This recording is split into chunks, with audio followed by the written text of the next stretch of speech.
oikein mukava kun pääsit paikalle.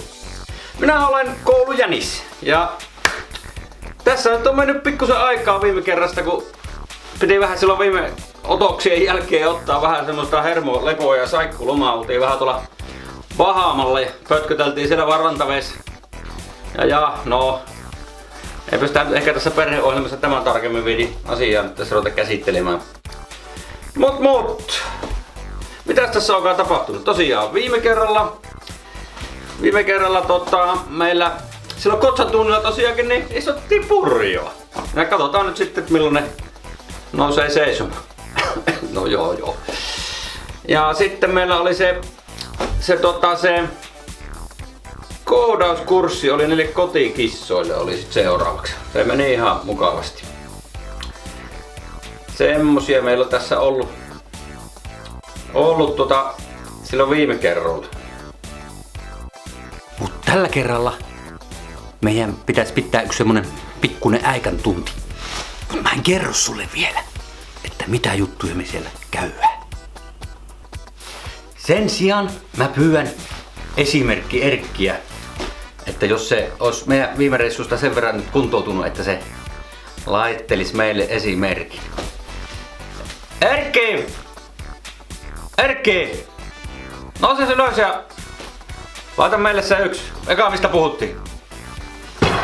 Älä sieltä tulla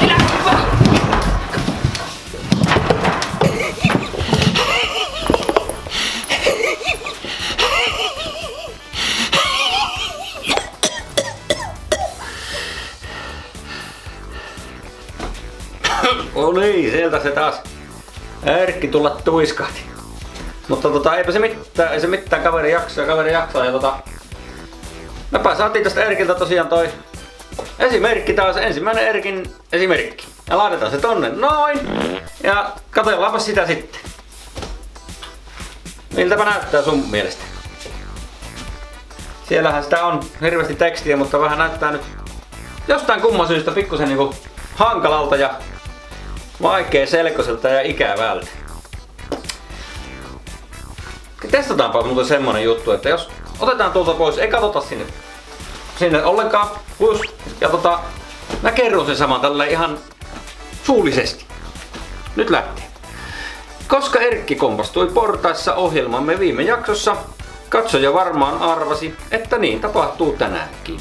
Viime kerrasta viisastuneena Erkki, tuo kovannonen lapsi, on varustautunut syöksykypärällä, jonka hän on löytänyt kirpputorilta.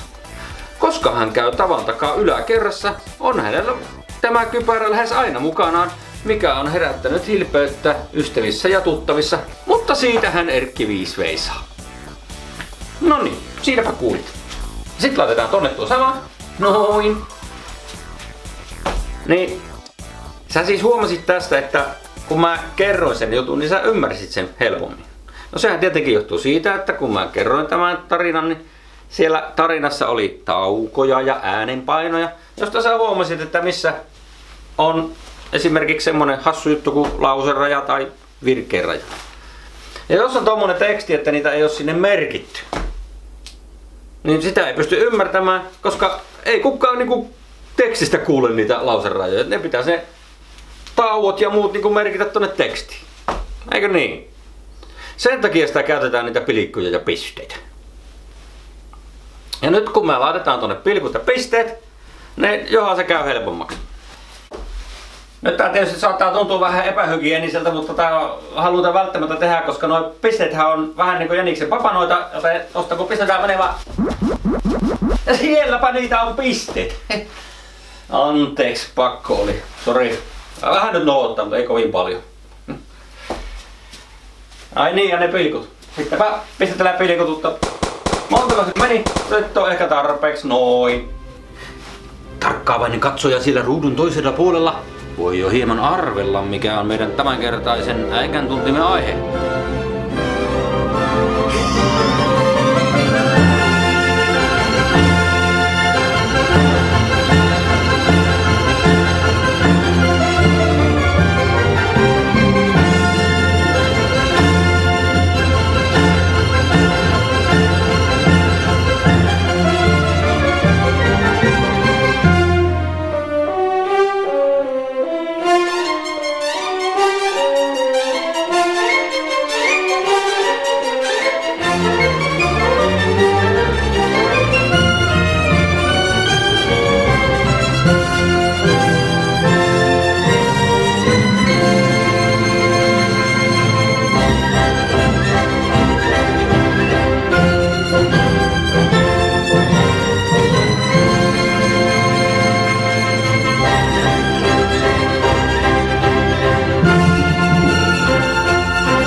tämmöistä linjaa sitten vetään tällä kertaa. Ja nyt lähdetään aloittamaan sitten varsinaisesti tämä hommeli selvittämään. Tuosta ensimmäisestä esimerkistä jätetään jäljelle pikkunen tekstinpätkä. Noin. Sielläpä lukee: Erkki on varustautunut kypärällä, jonka hän on löytänyt kirpputorilta. Ja nyt meidän pitää 3 termiä selvittää. Ja ensimmäisenä otetaan se ensimmäinen termi. Nimittäin semmonen pitäisi ymmärtää, että mikä se on semmonen kuin lause. Ja katsotaan niin sanoppa se monta lausetta siellä on. Ei oo 1, eikä 5, vaan 2. 2 lausetta. No mistä sen tietää, että montako lausetta siellä on? Joskus joku sanoo, että no, laskin sieltä, että siellä on niinku pilkku. Niin sit siellä on 2 lausetta sen pilkun molemmin puolin. Saattahan se mennä sillä tavalla oikein, mutta saattaa kyllä mennä väärinkin. Jos mä otan tuon pilkun pois. Noin. Niin onko sillä nyt vaan niinku 1 lause? Tai jos mä pistän joka väliin pilkkuja. Noin. Niin onko sillä nyt sitten niinku 1, 2, 3, 4, 5, 6, 7, 8, 9 lausetta? No ei oo. Mistä me tiedetään monta lausetta tuossa on? Mistä me tiedetään montako lausetta jossain tekstissä on? No minäpä kerron. Lauseen tunnistaa siitä, että montako siellä on niitä persoonamuotoisia verbejä. Jos et siitä tiedä, mikä on persoonamuotoinen verbi, niin kysy äkkiä joltain lähimaastossa olevalta yksilöltä. Tai sitten katso se meidän ohjelman edellinen jakso. Siellä se taidettiin selvitellä. Joo, eli 2 lausetta, koska siellä on 2 persmuotoista verbiä, niin kuin on paha tapa sanoa. No sitten virke. Toisena semmonen termi kuin virke. Mikäs se on? No tuolla on 1 virke. Virkehän on se isosta alkukirjaimesta tuonne loppupisteeseen, huutomerkkiin tai kymysysmerkkiin. Eli tuolla on isosta kirjaimesta tuolta eestä tuonne pisteeseen 1 virke, jossa on tällä kertaa 2 lausetta. Semmonen tällä kertaa. Tätä pitää vähän sitten tarkentaa. Palataanpa siihen aivan hetken kuluttua. Tässä samassa paikassa ihan täällä. Just joo. Niin tarkentaa piti. Kyllä. Tuota kun katsellaan, niin siitä niinku pitäisi huomata nyt sit semmonen juttu, että sieltä voidaan sitä virkkeestä löytää niinku erilaisia lauseita. Voidaan löytää semmosia lauseita, jotka on vähän tärkeimpiä tavallaan olevinaan mukavassa siellä, ehkäpä ainakin omasta mielestään. Ja sit siellä on semmosia lauseita, jotka ei oo tavallaan ihan niin tärkeitä. Kyllä nekin tietysti on tärkeitä, mutta sanotaan nyt vaikka sillä tavalla, että niitä tärkeitä lauseita, niin niitä voi käyttää sille ihan yksin. Sen voisi niin kuin jättää sen epätärkeimmän sitä vähemmän tärkein pois ja jättää sen tärkein sinne niin kuin pisteiden väliin tavallaan. Se niin kuin toimii itekseen. Ja se vähemmän tärkeä taas ei toimi itekseen. Erkki lupasi tästä meille vähän demonstroida asiaa. Kohta Erkki tulee ja sanoo meille toisen noista lauseista, ensin toisen ja sitten toisen. Ihan tolleen ajatellaan vaikka tilanne, että Erkki tulee sua vastaan kadulla ja sanoo toisen noista lauseista, niin vain toisen. Niin katsotaan, että kumpi tuntuu järkevämmältä. Se, joka tuntuu järkevämmältä niin kuin itekseen ominpäin ja yksinään, niin se on se tärkeimpi. Ja semmoista tärkeimpää sanotaan nyt sit kuulepas päälauseeksi, niin kuin oot tietysti kuullutkin, mitäpä minä tässä nyt kuulepastelen, kun oot sinä sen kuullut kuitenkin. Ja sitä vähemmän tärkeitä sivulauseeksi. Eli päälause toimii yksin, sivulause ei toimi yksin. Ja Erkki demonstroi. Erkki demonstroi. Erkki!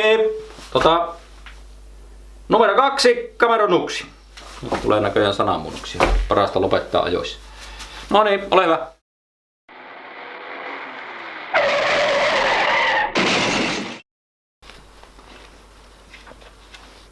Jonka hän on ostanut kirpputorilta.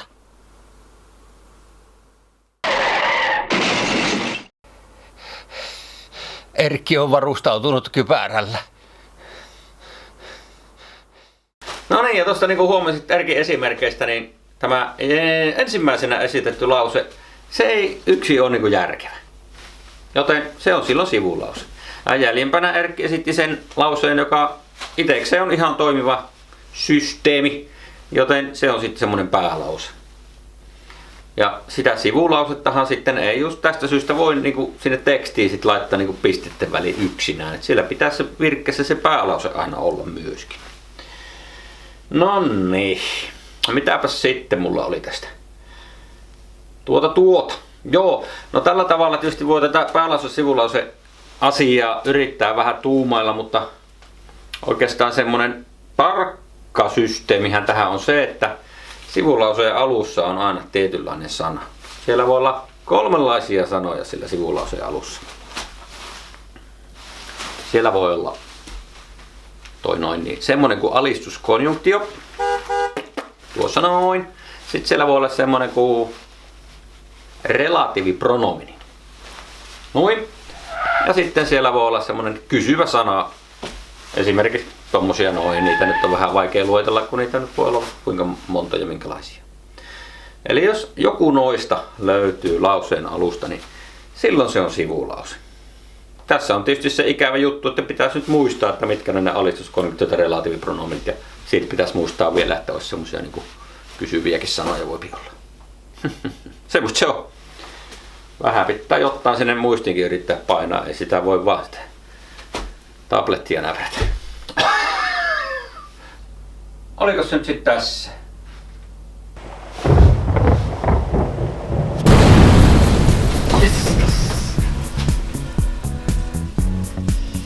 Tuo oli kyllä jo melko näyttävä.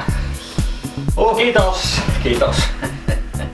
Niin semmoista vaan tulin tähän väliin kysymään, että mitäpäs sanot noista relatiivipronomineista? Että jos otetaan tommonen virke, noin, niin kummanko sä paat sinne väliin? Joka vai mikä? Mä sanoisin, että joka. Okei.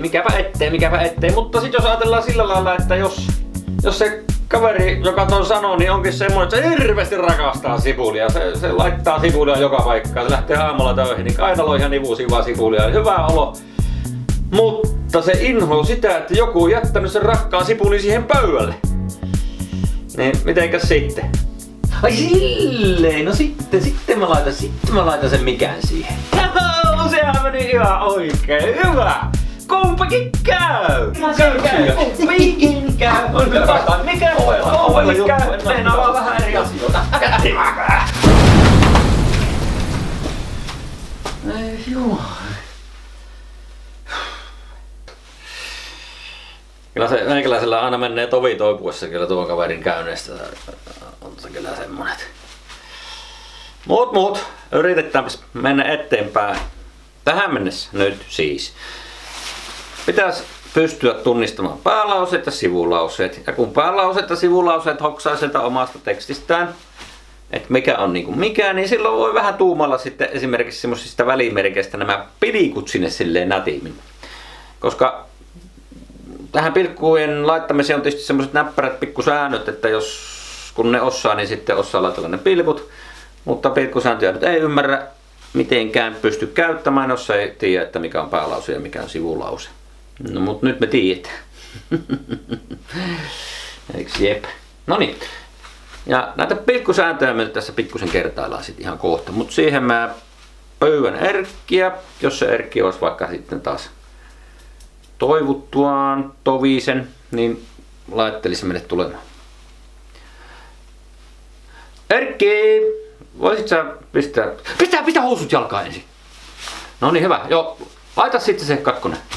Ei kun 3, vaan monesko se oli. No ihan sama, se pilkkuhomma. Hyvä. Meinas tulla.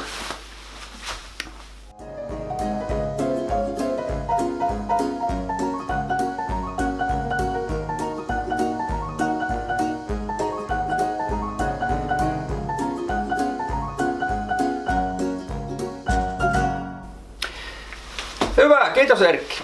Tästä me päästäänkin sitten niiden pilkkusääntöjen kimppuun. Ja tosta otetaan tuo Erkin esimerkki tuonne noin. Hyvä. Erkki riposti pyykit kuivumaan, koska ne olivat märkiä. Joo. Ja niin tosta sä huomaat heti näppärästi, kun muistat kaikki edeltävät asiat, että siellä on 2 lausetta. Ja sit sä osaat päätellä, että minkälaisia lauseita siellä on. Kun on 2, niin toisen on pakko olla päälause. Ja toinen voi olla päälause tai sivulause tietenkin, mutta koska tuolla on tuo alistuskonjunktio, niin sä tiedät, että siellä on nyt päälause ja sivulause. Ja nyt meidän pitäisi miettiä, että miksi siellä on pilkku? Miksi tommoseen paikkaan pannaan pilkku? No tietenkin siksi, että teksti ymmärretään helpommin, mutta tuosta voidaan helposti päätellä ensimmäinen pilkkusääntö. Minkälaisessa paikassa pilkku on? No pilkku on pää- ja sivulauseen välissä. Selvä homma. Eli tää eka pilkkusääntö on hyvin yksinkertainen. Pää- ja sivulauseen väliin aina pilkku. Ja noin pää- ja sivulause voi tietysti olla toisessakin järjestyksessä noin. Tai sitten peräti voi olla tuommoinen tapaus, jossa on 2 lausetta, mutta siellä on silti 2 pilkkua. Siellä on päälauseen keskelle upotettu 1 sivulause. Ja aina pää- ja sivulauseen rajalle pannaan ne pilkut. Joten siellä on siksi 2 pilkkua. Eli eka sääntö siinä. Helppo hommeli. Tää oli tässä. Tuliko selväksi? Ja nytpäs me sitten ampastaa heti sinne seuraavaan. Ja Erkkipä tahtoo meille esittää. Annahan mennä. Varovasti.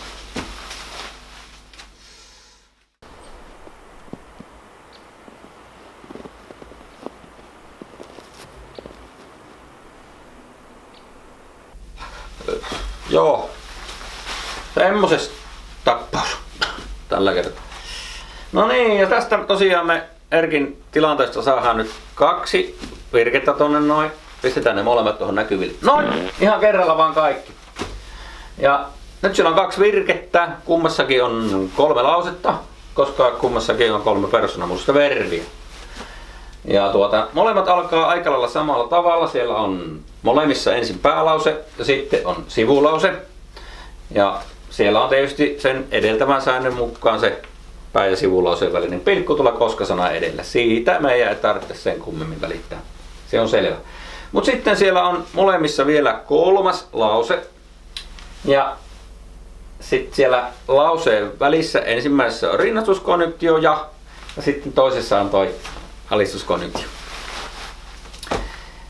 No, minkälaisia lauseita nuo viimeiset lauseet on? Ja ne olivat terveellisiä. Se on kuule sivulause. Ja sitten sivulause on tuo vaikka hän sai niistä ilmavauvoja myöskin. Hassu juttu. Joskus siis 2 sivulauseen välissä on pilkku ja joskus ei ole pilkkua. No milloin ei ole pilkkua? Tehdäänpä tästä sääntö. 2 sivulauseen väliin ei panna pilkkua, jos niiden välissä on rinnastuskonjunktio. Tämä selvä, eikö niin? Mennäänkö eteenpäin?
Saadaanko me tosta nyt niinku ne esimerkit mukaan?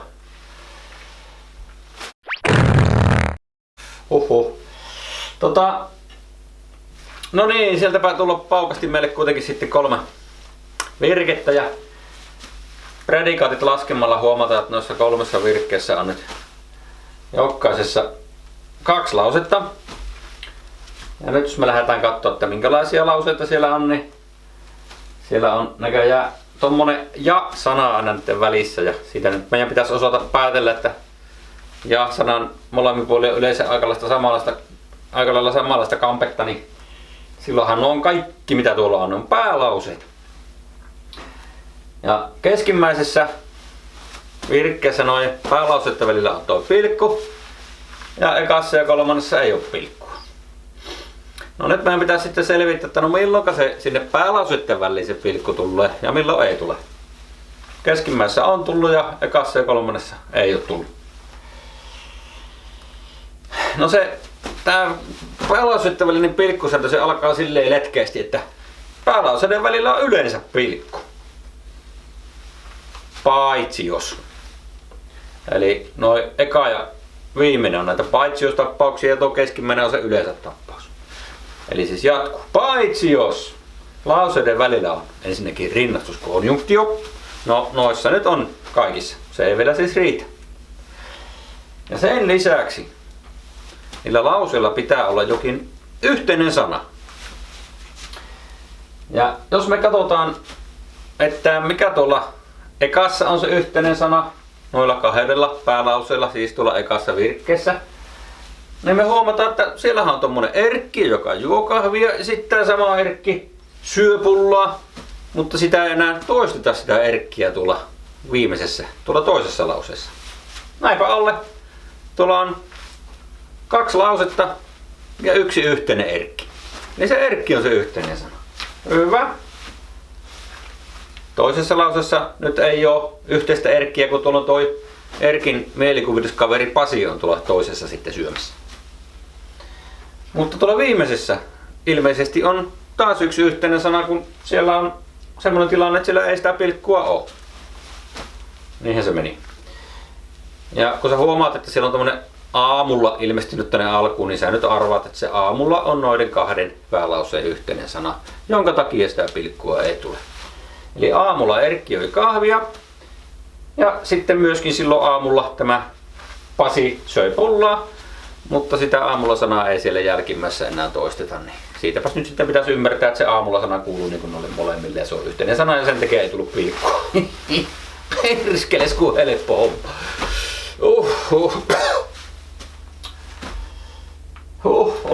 Oliko se tässä?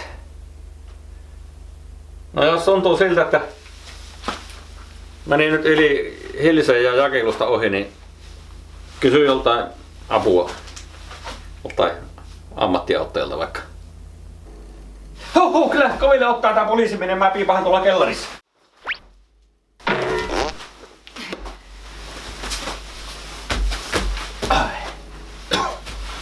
Seittemänti. Eli niin tässähän puhuttiin siis vaan niin kuin lauseiden välisistä pilkuista, mutta voi sitä pilkkuja olla muuallakin, jos vaikka luetellaan sanoja luettelossa, niin sinne pannaan niitä pilkkuja sitten nips hienosti ja sitten jos joku lausessa voi olla semmoinen irrallinen lisä, niin sinnekin voi laitella pilkkuja, mutta nyt ei ruveta tässä niitä enää tonkin, muuten tässä menee ikä ja terveys ja kunto loppuu ja ahistaa. Ne muut tappaukset sitten muussa yhteyksissä. Eli tosiaan niin tässä kerrattiin vaan sillä tavalla, että 1 sivu- ja päälauseen välissä on aina pilkku, 2 2 sivulauseen välissä joskus on pilkku ja 3 2 päälauseen välissä joskus on pilkku. Ja milloin on, niin se sitten johtupi. Ja sen voi päätellä niistä säännöistä, mitkä tässä just käytiin. Eipä siinä sen kummempia. Ottiin terveisiä.